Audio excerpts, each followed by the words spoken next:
The roar came first, the way it always did.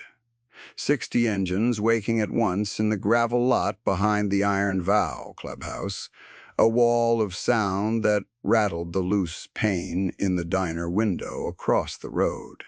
He was small, maybe 9 years old, and he came around the corner of the feed store at a dead sprint, one sneaker untied, a folded sheet of paper clamped in his fist.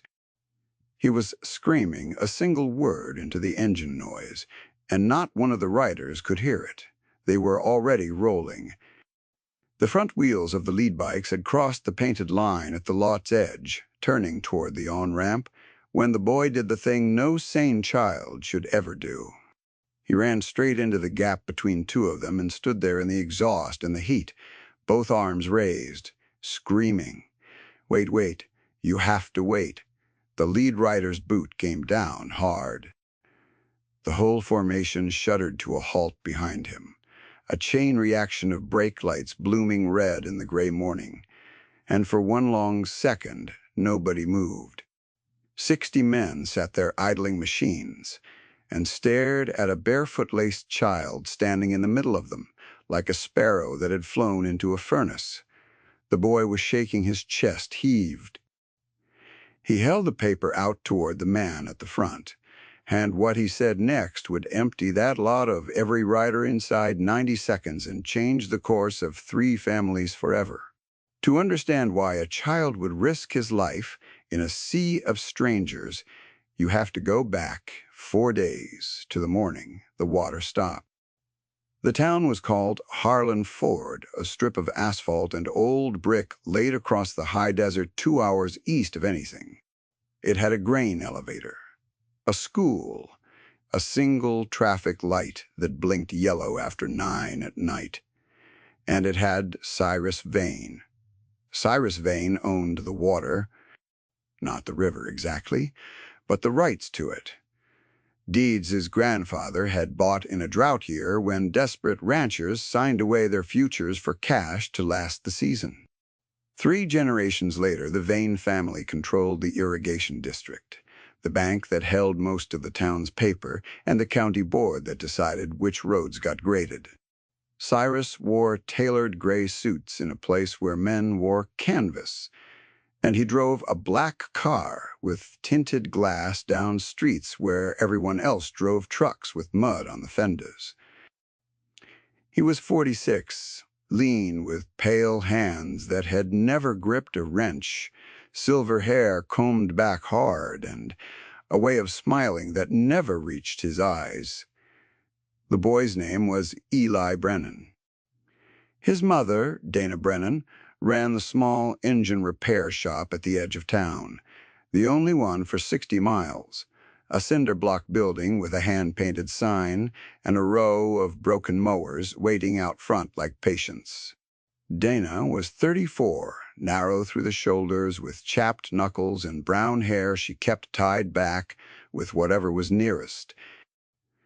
She had been widowed 3 years, ever since a load shifted on the interstate and took her husband with it, and since then she had held the shop, the boy and herself together, with the same stubbornness she used to coax dead carburetors back to life.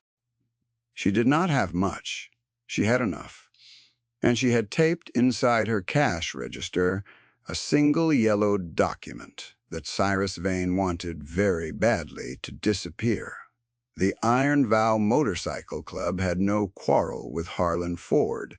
They were a touring charter out of the valley, 60 strong on their summer run, and they had stopped in town for the same reason anyone stopped, because the next fuel was a long way off and the diner did a decent plate of eggs. Their president was a man called Walt Mercer, known in the patch world as Deacon, 61 years old, heavy-set and barrel-chested well past 6 feet, with a full gray beard that reached the second button of his cut-and forearms ringed in faded ink. His leather cut carried the club's death's head insignia, a winged skull inside a circle of rope, and the white-on-black bar that read President. Deacon spoke rarely and never loudly. When he did, men leaned in. Mundus beside him always rode the club's sergeant-at-arms, a hard, economical man named Russ Calloway called Flint. Flint was 49, built like a fence post wrapped in muscle, with a shaved head, a single white scar that split his right eyebrow, and eyes that catalogued a room the way other men breathed. He trusted nothing he had not seen twice.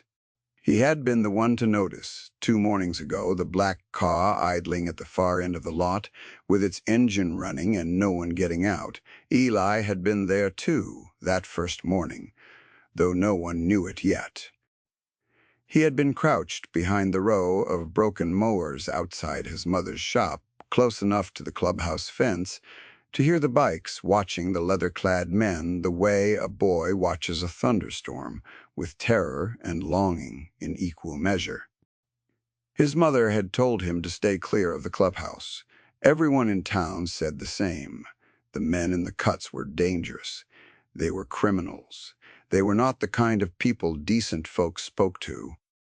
Eli had believed all of it. Right up until the afternoon, he saw one of them do something that did not fit the story.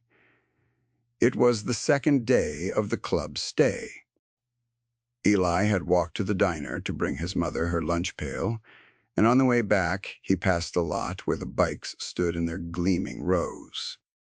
An old woman from the senior apartments, Miss Adel, had been trying to cross the road with 2 heavy grocery bags and a cane, and the wind had caught a paper sack and scattered cans into the gutter. Eli had watched a biker, one of the younger ones, a lanky kid with a Prospects bottom rocker and a tattoo of a swallow on his neck, drop everything and jog into the road to gather the cans and walk the old woman all the way to her door, carrying both bags, matching his stride to her shuffle without a word of complaint. The Prospect's name was Tobias, called Sparrow for the bird on his throat, 19 years old, and trying to earn his full patch. When he came back to the lot, an older member cuffed him on the shoulder, not in anger, in approval. Ellie had stood very still and felt the whole shape of what he had been told about these men go soft at the edges. That was why, 3 days later, when Eli learned the secret, he ran to the clubhouse, and not to anyone else. There was no one else. The sheriff was a Vane appointee. The bank was a Vane property. The county board met in a room with Cyrus Vane's grandfather's portrait on the wall. A 9-year-old in Harlan Ford understood the architecture of his town the way he understood which floorboards in his house creaked. He knew which doors opened and which were painted shut. The water stopped on a Tuesday.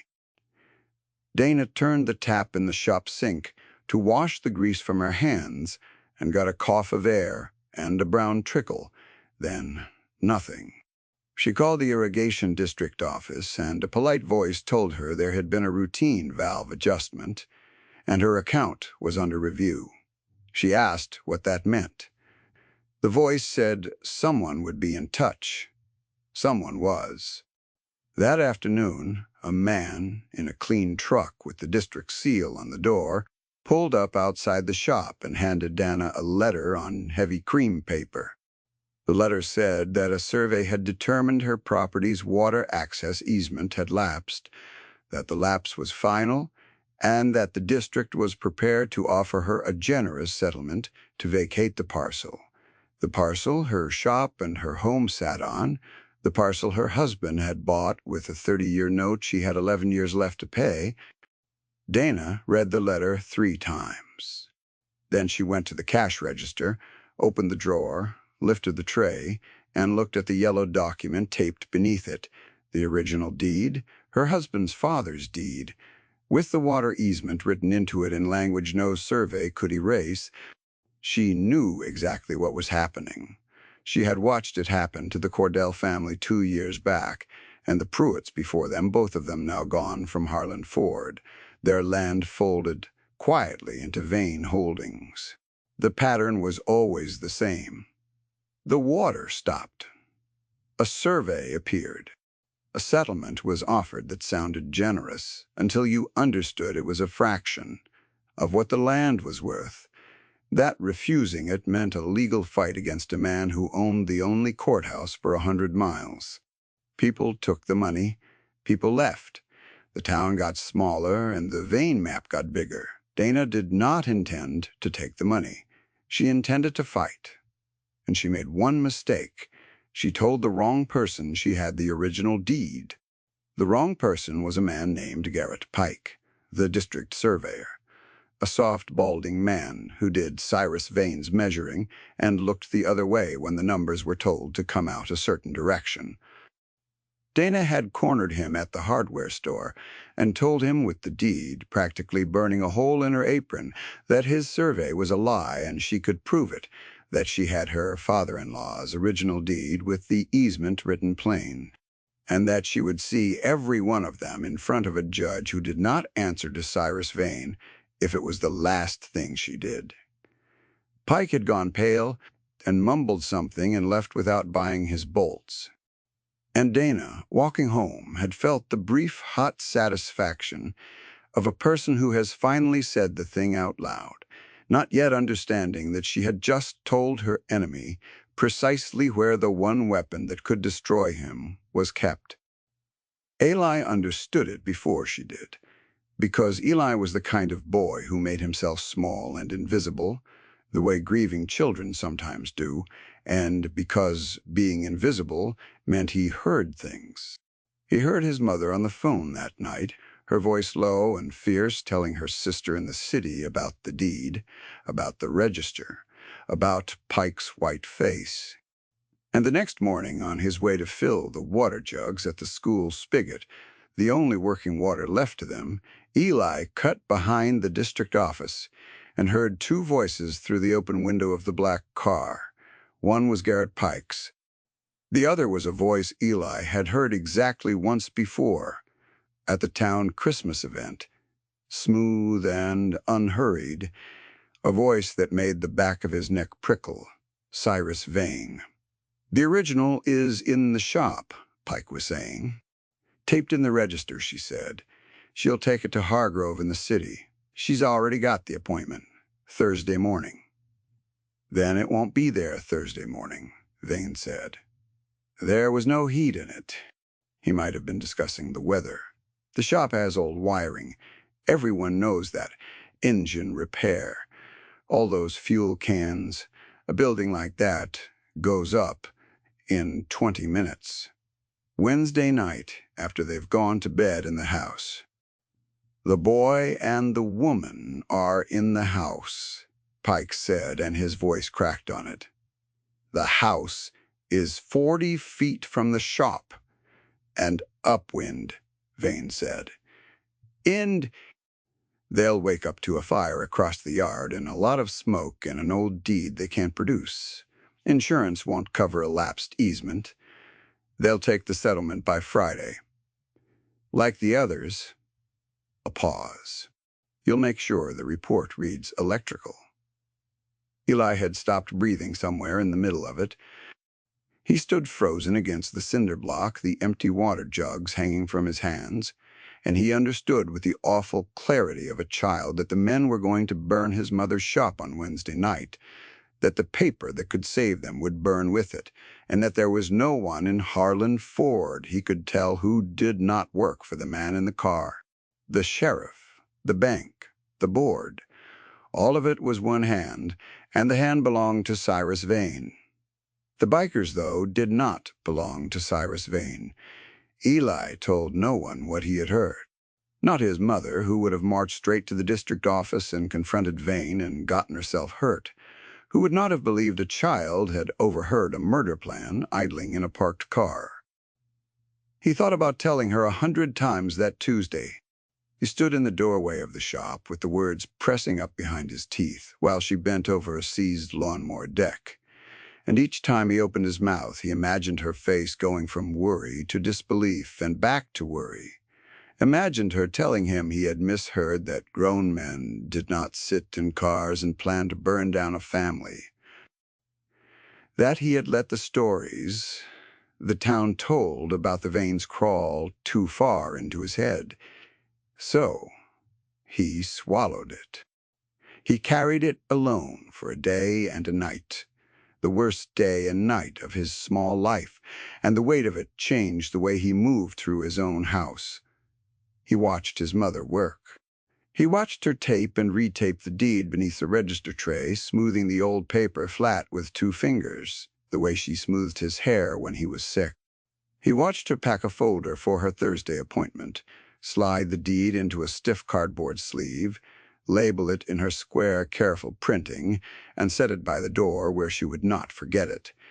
And the sight of that folder by the door made him sick to his stomach, because Eli now knew she would never reach that appointment, that the folder and the deed and the shop and maybe the house would all be black ruin by Thursday morning. He ate almost nothing at supper. His mother pressed the back of her hand to his forehead and asked if he was coming down with something, and he said he was just tired, and she believed him because grief had taught them both to leave each other's quiet alone. He lay awake that Tuesday night with the window cracked, listening for engines that did not come, listening for the crackle and hiss the man in the car had described so calmly. 20 minutes. A building like that goes up in 20 minutes.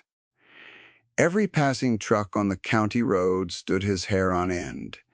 He did not sleep until the sky went gray, and he woke an hour later to a sound that should have meant nothing to him and instead meant everything. He woke to the roar of 60 motorcycles starting at once in the lot behind the feed store. He woke to the understanding that the club was leaving, that the only men in Harlan Ford who did not answer to Cyrus Vane, the only men in 100 miles who owed the Vanes nothing and feared them less, were at that moment rolling toward the on-ramp to ride out of town and out of his reach forever, taking with them the last door in his whole world that was not painted shut. He had, until the sound faded, he had less than a minute, and Eli Brennan, 9 years old, a widow's quiet son who had made himself invisible for 3 years, did the bravest thing he would ever do. He ran. He ran out the back door in his socks, jamming his feet into untied sneakers on the porch, the folded copy of the letter, the district letter, the one piece of proof he could carry, clamped in his fist. He ran down the alley behind the feed store, with his heart slamming his ribs and the engine noise growing until it filled the whole world. He came around the corner into a wall of leather and chrome already in motion, already rolling toward the ramp, and he did not stop to be afraid. He ran into the gap. He raised his arms. He screamed the only word that might reach them. Wait, wait, you have to wait. And the lead rider, Deacon, put his boot down. The formation died to idling. 60 men stared. Deacon swung one leg off his machine, and the ground seemed to take his weight like the earth itself was bracing. He was enormous, up close, the gray beard, the rope and skull patch, the rings on his thick fingers, and he came toward the boy, slowly, both hands open and loose at his sides, the way you approach a spooked animal. Flint was already off his bike, scanning the roof lines, the windows, the road, his scarred brow low. He had clocked the black car at the end of the street the moment it appeared. It was there now, idling, watching, 50 yards back. "Easy, son," Deacon said. His voice was a low gravel rumble that the boy felt in his chest more than heard. "Nobody's going anywhere. You got something to say. You say it." Eli's whole body was shaking. He held out the paper. "They're going to burn my mom's shop," he said. The words came out in a rush, too fast, climbing over each other. "Tonight, Wednesday night, after we're asleep. So the paper burns, the deed. He said the house is upwind, so we'll just wake up and it'll be gone. And then we have to take the money like the Cordells and the Pruitts. He said, Make the report say electrical. I heard him in the car, Mr. Vane. He said it like it was nothing. The lot had gone very quiet, the kind of quiet that has weight engines idled. No one spoke. Deacon took the paper from the boy's hand and unfolded it, and his eyes moved down the cream-colored letter, the district seal. The words lapsed in final and generous settlement, and something in the big man's face changed. Not loudly, not with any expression a stranger would have named, but a tightening at the corners of the eyes, a stillness that the men around him recognized and went quiet for. He passed the letter to Flint without a word. Flint read it once, fast, and his jaw set. "Who's Vane?" Flint said. It was not a question so much as a demand for ammunition. "He owns everything," Eli said. "The water and the bank and the sheriff. Everybody who could help us already works for him. That's why I came here, because you don't. You're the only ones who don't." His voice broke on the last word, and he scrubbed at his face with the back of his wrist, furious at himself for crying in front of them. It was the prospect sparrow who moved first. The lanky kid with the swallow on his throat, the one Eli had watched carry an old woman's groceries. He stepped out of the line and crouched down to the boy's level, close, his young face serious. "You're the kid from the mower shop," Sparrow said. "I seen you. You bring your mom her lunch." Eli nodded, surprised to be known. "That took guts, what you just did," Sparrow said quietly. "Running into us like that. That took more guts than most grown men got." He looked up at Deacon. "I vouch for the kid, Prez. I seen him around all week. He's straight." Deacon was quiet a long moment. He looked at the boy. He looked at the black car at the end of the street, which had begun very slowly to back away.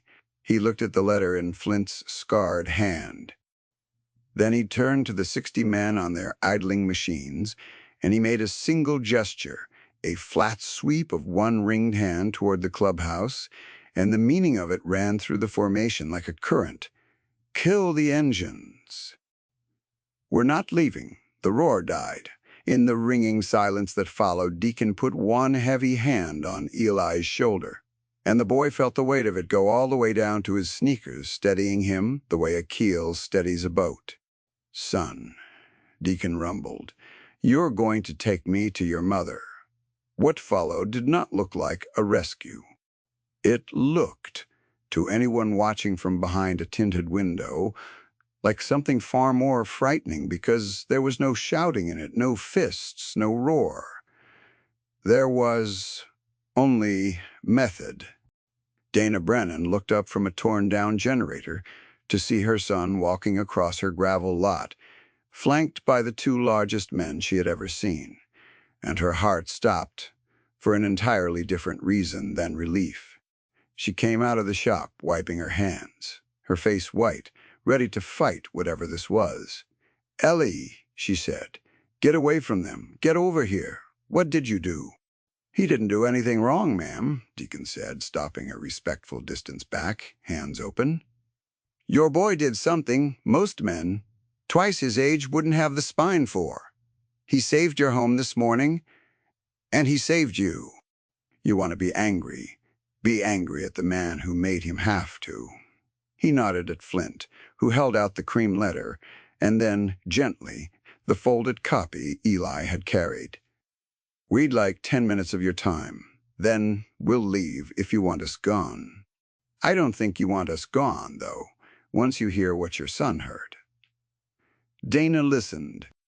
She listened to her own boy in the cinder-block shop that smelled of oil and cut grass, recount the 2 voices in the car, the words burn and electrical and upwind and Wednesday night, and she watched the color drain out of her own knuckles where they gripped the workbench, and she understood that her son had carried this alone for a day and a night, because there had been no one else to carry it to.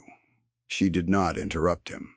When he finished, She crouched and held him at arm's length and searched his face the way she searched an engine for the one loose wire. And what she found there was not confusion or invention. It was certainty, the flat, exhausted certainty of a child who has been afraid for too long. She pulled him against her and held the back of his head and looked over it at the bearded giant in her doorway. "The Cordells," she said. Her voice came out rough, "and the Pruitts before them. I told myself there was nothing I could do. I told myself it was their fight, and they made their choices." She swallowed. "I told a man at the hardware store I had the deed 2 days ago. I was so proud of myself for finally saying it." A bitter laugh broke in her throat.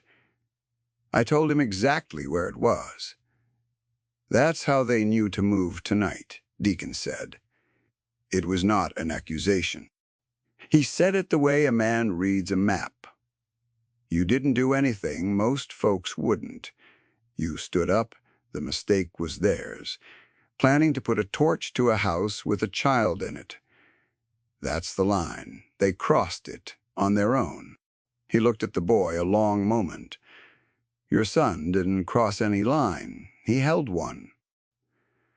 Flint had been standing inside the doorway with his arms crossed, the cream letter still in his hand, his scarred brow low, saying nothing, watching the road through the dusty window. Now he spoke, and his voice was quiet and clinical. "Who else knows? You've got the original besides. The surveyor, think careful." "Nobody," Dana said. "My sister on the phone. That's it." "Then it's containable," Flint said mostly to Deacon. "One leak, one night we've got till dark." He looked at Dana for the first time full on, and something in the hard face eased by a fraction. "Ma'am, I'm going to ask you to do something that's going to feel wrong. I'm going to ask you not to call anybody. Not the sheriff. Not a lawyer. Not your sister. Again. For one day you let it look like nothing's changed. You and the boy go about your business. Lights on at the usual time. You let them believe the plan's still good." He paused. "And tonight you don't sleep in that house." Dana pulled her son in tighter. She looked at the two enormous men who had walked across her gravel with her boy between them.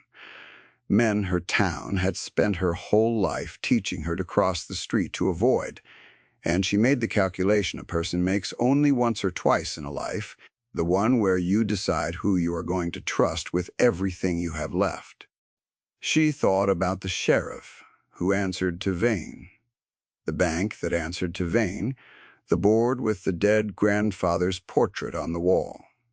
She thought about her boy, running into 60 engines because there had been no one else. She made her choice. "What do we do?" she said.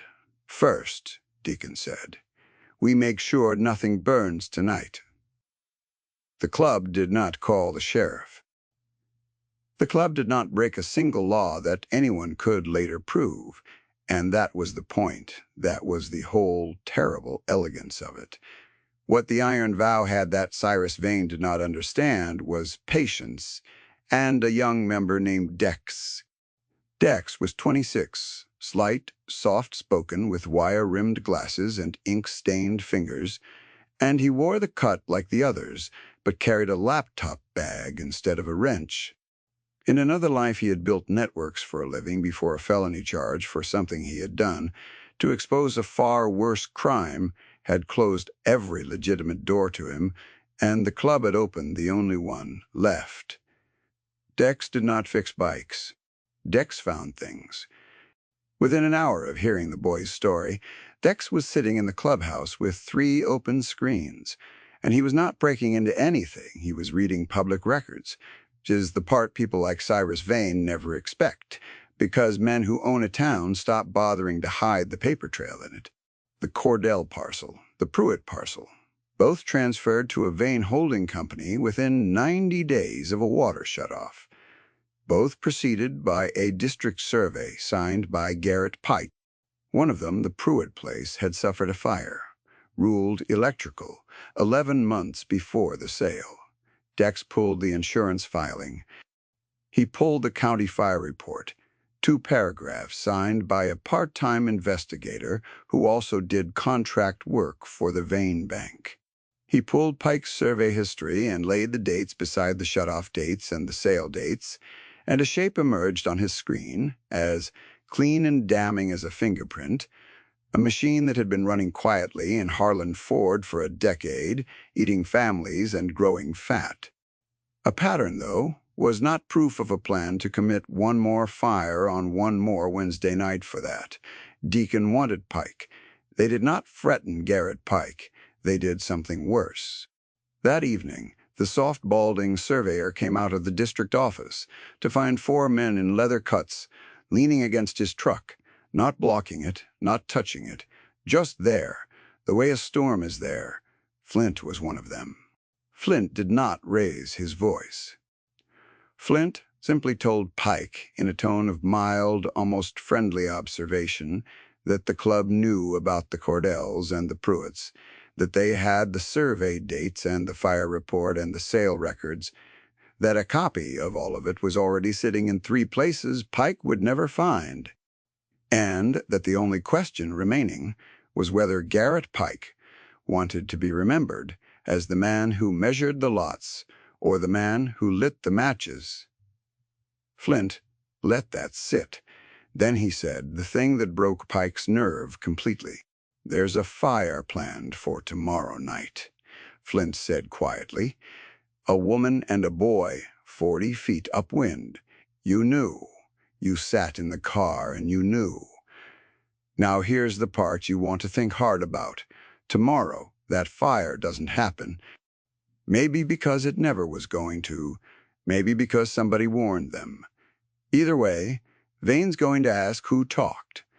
And he's going to look at you, Garrett, because you're the one who knew the boy could have heard. So you got one move that keeps you breathing and out of a cell. You stop being his and you start being the state's. Tonight, while it's still a plan and not a body, Garrett Pike wept against the side of his own truck. And then Garrett Pike, who had spent 10 years measuring lies into the official record, did the first honest thing he had done in a decade. He talked. Not to the club. The club did not want his words. They drove him that night 2 hours west to a city large enough to have a district attorney who had never heard the name Vane, and they sat in the parking lot while Pike walked in alone with a folder Dex had assembled and gave a sworn statement. Names, dates, the planned fire, the falsified reports, all of it. The whole machine laid open by the one man who had helped build it. Wednesday night came. Dana and Eli did not sleep in their house. They slept in the clubhouse on cots. The men gave up without being asked, 2 of the bigger members hauling their own bedrolls out to the common room floor so the woman and the boy could have the back room with a door that latched. Sparrow brought Eli a cola from the machine and a sleeve of crackers and sat with him on the edge of the cot until the boy's eyes finally dropped, telling him low stories about the road, about a run through the mountains in the rain, about a member named Tuck who was scared of geese. Nothing that mattered, everything that mattered, a steady murmur of a voice that asked nothing of him. Dana lay awake on the next cot and listened to a stranger.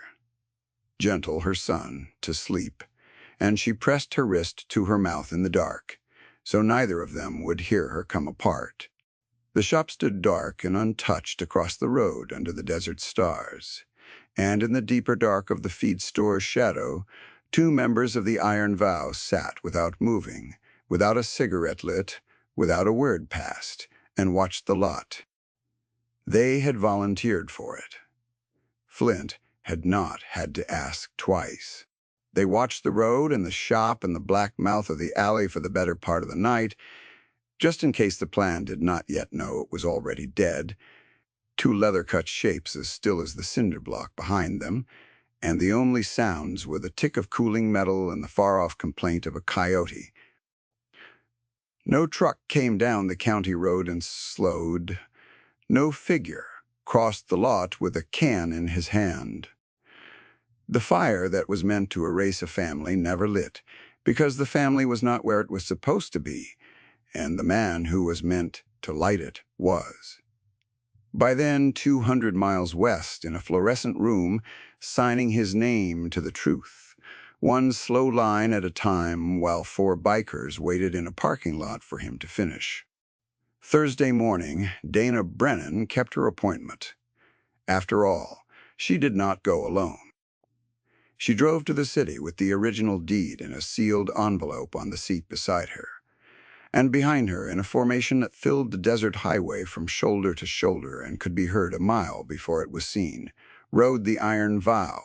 They did not go into the lawyer's office. They did not need to. They parked their 60 machines in a chrome wall along the street outside, and they waited, and the message of that wall was not lost on anyone who passed it, least of all on the lawyer named Hargrove, who looked out his window at it and understood that the woman across his desk was not, as he had assumed, alone in the world. The deed was filed, the easement was real, ironclad, written in the grandfather's own hand into the original instrument, and no survey could touch it. And by the time Cyrus Vane understood what had moved against him, it was no longer a thing he could fix with a phone call, to a sheriff or a board or a bank, because the district attorney 2 hours west now had Garrett Pike's sworn statement, the Pruitt fire report, and a decade of survey dates that told a story. The collapse, when it came fast, the way these things do once the institutional armor cracks. The state opened the Pruitt fire. The Cordells, who had taken the money and left, were found and gave statements of their own. The water rights themselves came under review when it emerged how the original drought-year deeds had been obtained. Cyrus Vane's lawyers told him to settle everything, to sell, to disappear quietly before it became a matter that ended in a cell instead of a courtroom. The black car was seen less and less. The tinted windows stayed up, and on a flat, blinding Friday afternoon, weeks later, Eli Brennan was sitting on an overturned bucket outside his mother's shop, watching her test a rebuilt engine, when the black car drove past for the last time. It did not stop. It did not slow. It went out the road toward the on-ramp and the highway and whatever was left of the life Cyrus Vane had built on other people's water. And Eli watched it shrink into the heat shimmer and vanish, and he felt nothing at all, which surprised him. He had expected to feel afraid. The man who had filled his nightmares for a week was simply gone, a small black shape swallowed by the same blinding sun he had always seemed to own, and the boy understood, in the wordless way children understand the most important things, that the fear had left with him. The shop did not burn. The water came back by court order, the brown trickle clearing to cold and clean within the week. The Brennan house stood where it had always stood, 40 feet upwind of a shop that smelled of oil and cut grass. And the Iron Vow, who could have ridden out on Wednesday morning and never known any of it, did not ride out. Not right away. They had a thing to do first. It happened on a Saturday, gravel lot behind the clubhouse, and it was not loud, because the best things in that world rarely are. Deacon called Eli over to where the club stood in a loose half-circle, and the boy went suddenly shy, his mother's hand on his shoulder. Deacon crouched, which cost the old man something in the knees, so that he was nearly level with the boy, and he held out his hand, and in it was a small leather patch, hand-stitched, a tiny set of wings, the kind a club gives to mark someone as theirs to protect. "You know what the worst thing a man can be is, son?" Deacon asked. Eli shook his head. "A coward who's strong," Deacon rumbled.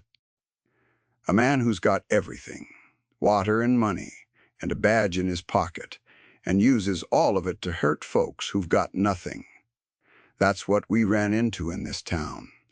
And you know what stopped it? He pressed the small patch into the boy's hand and closed the boy's fingers over it, with his own enormous scarred ones, not us. We were leaving. You stopped it. A 9-year-old with a piece of paper and no shoes laced, who ran into 60 engines because it was the right thing, and there was nobody else to do it. He stood slowly. You're one of ours now. You and your mama, both. Anybody ever leans on you again in this town or any other, you don't have to run as far as you ran on Wednesday. You just have to call. We'll fill your road shoulder to shoulder. You understand me?" Eli nodded. He could not speak. He held the little patch of wings in both hands like something alive. Sparrow, the prospect, who got his full patch that same week, knelt and tied the boy's loose sneaker, double-knotted it, and looked up with a crooked grin. "Can't have you running around untied," he said. "You're Iron Vow now. We got a reputation." Dana Brennan laughed, a sound she had not made in 3 years, wet and sudden and surprised out of her, and she pressed the back of her wrist to her mouth and looked at her son standing in a half-circle of leather and chrome, no longer small, no longer alone. And she understood that the men her town had taught her to fear were the only people in 100 miles who had asked for nothing and given everything. The Iron Vow rode out the next morning. 60 engines woke at once in the gray light, and the loose pane rattled in the diner window across the road, and the formation rolled toward the on-ramp the way it had a week before. This time, though, a boy stood at the edge of the lot to watch them go, not running, not screaming, his sneaker double-knotted, and a patch of small leather wings sewn to the inside of his jacket, where it would be over his heart, and the lead rider, the enormous bearded man, raised one ringed hand to him as he passed, and Eli raised his hand back. He stood there a long time after the sound had faded into the desert, until the road was empty and the morning was quiet, and the only thing left was the ordinary hum of his mother's shop. Coming awake behind him, the cough and catch of an engine turning over, the smell of oil and cut grass, the cold, clean water running in the sink. He picked up a wrench his mother had taught him to use, and he turned back toward the day. And the road, for the first time in a long time, did not feel like a thing that took people away. It felt like a thing that could bring them back. If this story moved you, if you have ever felt overlooked by the people who were supposed to protect you and wished someone would stand in the gap, take a moment to share it with one person who needs to hear that courage can come in small packages and that the people the world warns you about are sometimes the only ones who show up. Thank you for listening.